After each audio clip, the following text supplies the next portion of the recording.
You know, last Sunday, Miss Elizabeth spoke a word, and she was up here talking about the walls coming down.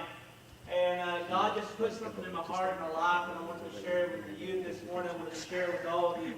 And Joshua chapter 6, is talking about the Battle of Jericho. You know, a lot of times when we think about the Battle of Jericho, the thing that we want to skip to is where the wall comes tumbling down, right? Because that's the best part of the story. It's not about all the other mundane things that took place before the wall came tumbling down. We want to skip to the end of the story. And so I just want to encourage the youth this week. I want to encourage you, let's look at the beginning of the story. And let's walk through the days where nothing happened, and where they kept walking around this wall and walking around the wall, and they walked around the wall, and absolutely nothing happened, and it seemed simple, and it seemed mundane, and it seemed unimportant, but it was being obedient to the calling that God had in our lives. Amen. See, you have to be obedient to what God's called you to in life.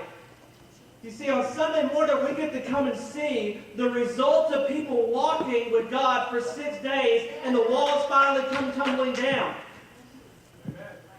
But we don't want to look at what it took to get to the place that they were at that morning. We just want to look at the place that they're at. You see, you have to walk around the walls when nothing's happening. You have to be obedient to God and what He's called you to when there's no spotlights, when there's no one clapping for you, when there's no one cheering for you, when there's nobody encouraging you for what to do in your life. You have to keep walking around the wall. See, because the enemy's going to ridicule you. Man, I can't imagine what it was like for those Israelites, and they're just sitting there walking around the wall. The entire city, not just one, not just Joshua, but the entire nation of Israel is walking around the wall saying, believing, we are going to defeat you. And the enemy laughed, and they ridiculed. Just like that story of Noah, for over 100 years, he preached the same message. He said the rain is going to fall, the rain is coming, the flood is coming, but people refused to listen. See, when you walk with God, people aren't always going to listen to what you have to say. They're going to ridicule your message, but you've got to keep walking around the walls. You've got to keep marching for what God has called you to in your life. You have to keep doing what He's placed in your life, even though it seems mundane, even though it seems simple. Let me tell you what it's called. It's called obedience. See, God has called us to a life of obedience. We want to come in Sunday morning and we want to live a victorious life, but we weren't willing to do the work of obedience that came before we could ever get up on this stage, before we could ever worship God, before Hallie could ever open her mouth and preach the word. She had to be obedient to the calling that God had in her life. So we just want the walls to come tumbling down. We want to get to the end of the story. But don't you understand that the real story is in the 6 days that they marched around the wall before it ever came tumbling down? Don't you understand that the people David came in the times that he was in the desert, when he was fleeing for his life, when he was being persecuted by a king who desired to kill him? Don't you understand that the victory that he had came because he was willing to serve God in the nothingness? That he was willing to serve God when everybody was against him. He said, no, I will serve God because He's called me to a great calling. He's called me to serve. He's called me to serve Him. He's called me to be obedient. And I will march around the walls. And that's what I want for you this morning. That's what I want for my youth. I want them to march around the walls. I want them to be unwavering. I want them to be steadfast. I want them to be deeply rooted. Not because there's a spotlight. Not because people are applauding what they have to say. Not because people are patting them on the back and encouraging them. But I want them to be deeply rooted in the fact that God has called me to be obedient to His word. And beyond all other things, all other callings of my life, I will choose to be obedient to what God has. But you know what? Walls do come tumbling down. And if we read the last of the story, we see where Joshua took out all these, and the priests led the way, and they were blowing the trumpets.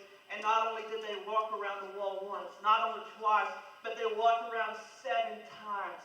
And I believe that nothing happened on time too. I believe that nothing happened the 3rd time they walked around the wall. I don't believe that anything happened the 6th time they walked the wall. And if they would have quit after 6 times, nothing significant would have ever happened, and we wouldn't have this story in the Word today.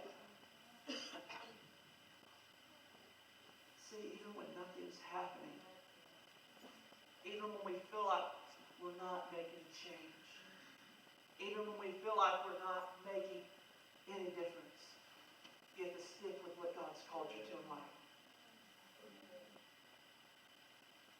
Paul said, I will push through. He said, I will run with endurance. Now you have to run when you can't see the finish line.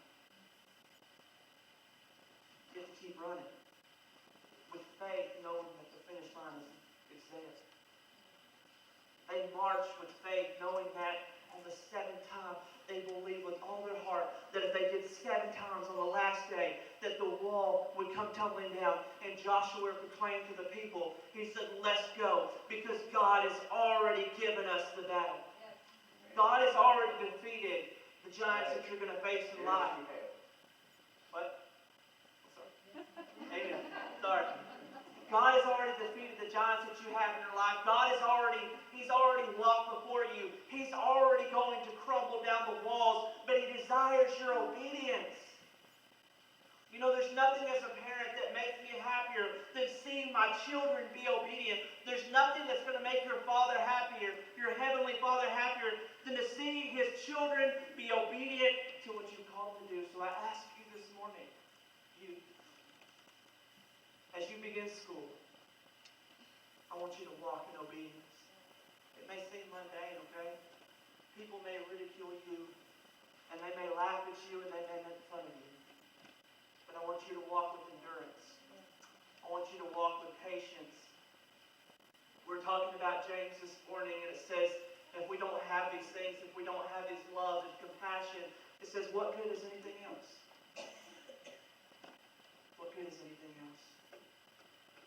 I promise you that if you continue to walk in faith, if you continue to be obedient to what God has called you to in life, that the walls will come tumbling down.